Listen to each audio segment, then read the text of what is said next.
Welcome back. You're still watching Business Morning on Channels Television. And as I said, Nigeria will be celebrating 53 years of independence on Tuesday next week. And on Business Morning, we'll be looking at critical sectors of the economy, how it's fared, and how this affects the nation's global competitiveness ranking, among other issues. And today on the program, we're focusing on infrastructure. And I have a former chairman, section on business law of the Nigerian Bar Association, George Otomi. And that's what we've been looking at for the last couple of minutes. And George is still here. Thank you so much, George, for sticking around. Thanks, Harriet. But just before we went on that short break, you were talking about the fact that government actually has to put an enabling environment in place and for private investors to come in.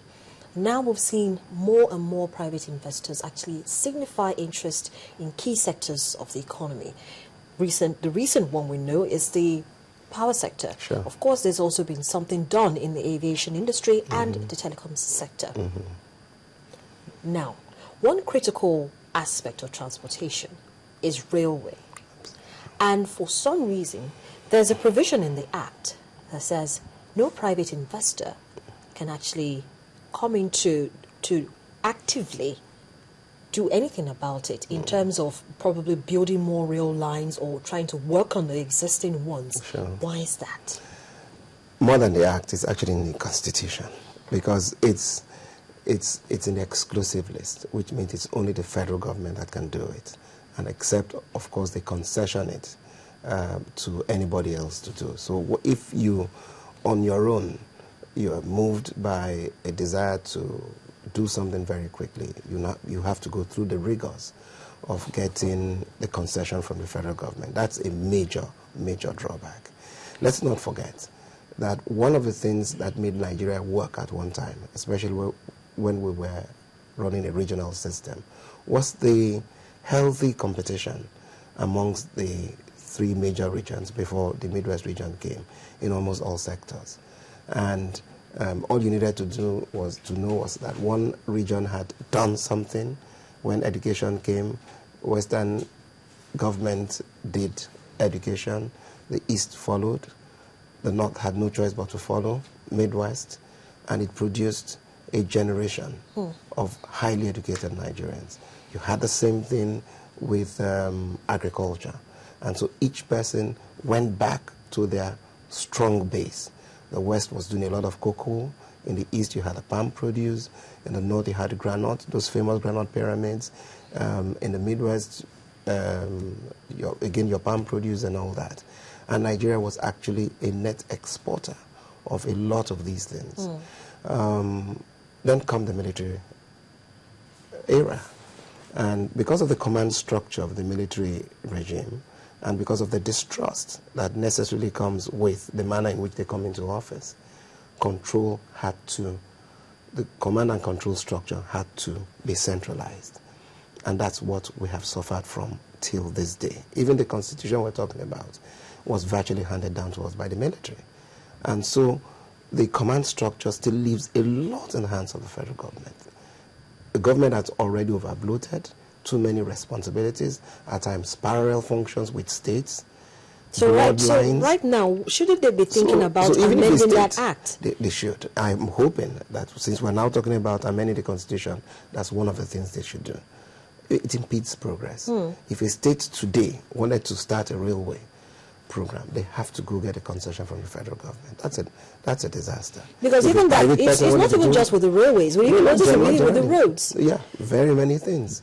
So it's the legal and regulatory framework is the hub of any development.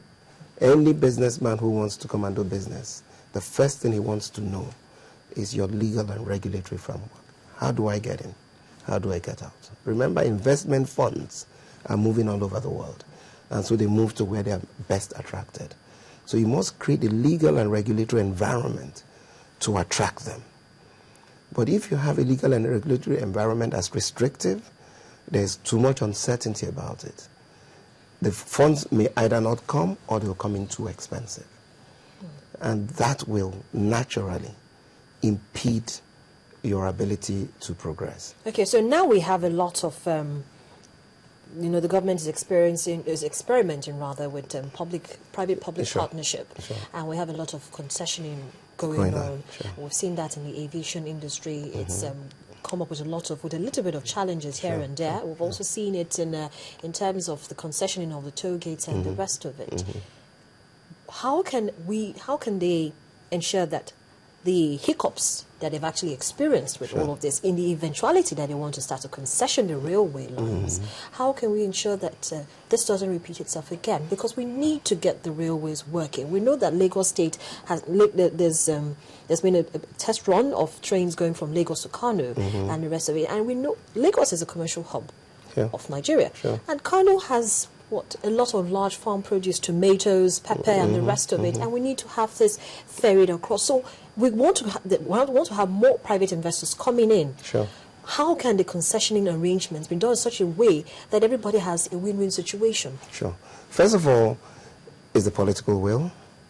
Once the political will exists, and I believe it exists under the current administration, you'll get a lot of these things done. But more critical is the amendment of the law, so that it's not really left to the whims and caprices of any good or bad leader. We just need for you to be able to do it as of right.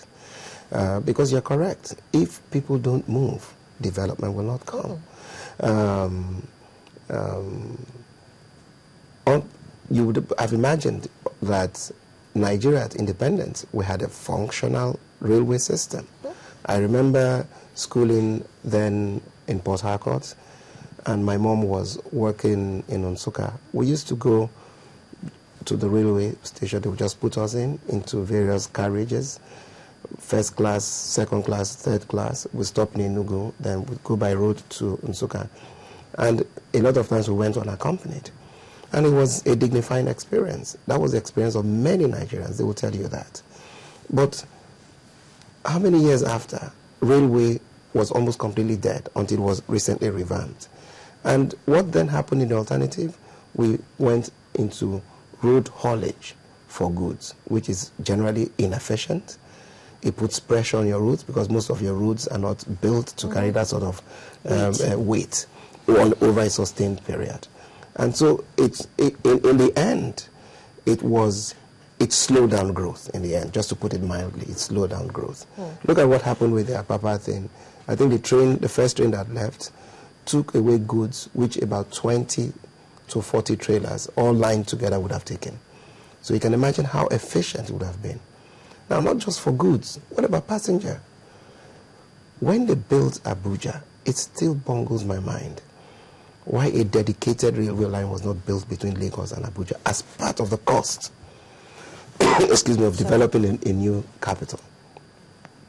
Do you know what the sort of difference it would have made to everybody, apart from the fact that it would keep the commercial hub and the political hub well connected, capitals well connected? It will form the catalyst for others to do it. And you know what it is like. Oh, Lagos, suddenly Kano, Kaduna will want to come in, Port Harcourt, Benin, everybody. Well, that's the competition I'm talking about. So going back, we have to get the legal and regulatory framework right, because that will create the environment to bring in entrepreneurs. Everywhere else is entrepreneurs that do this. They are risk takers all over the world. And they most necessarily do not have to be foreign investors. We also have domestic investors in this as well. Look, talking about success stories, look at what Nigerian banks are doing. They're some of the most celebrated institutions worldwide.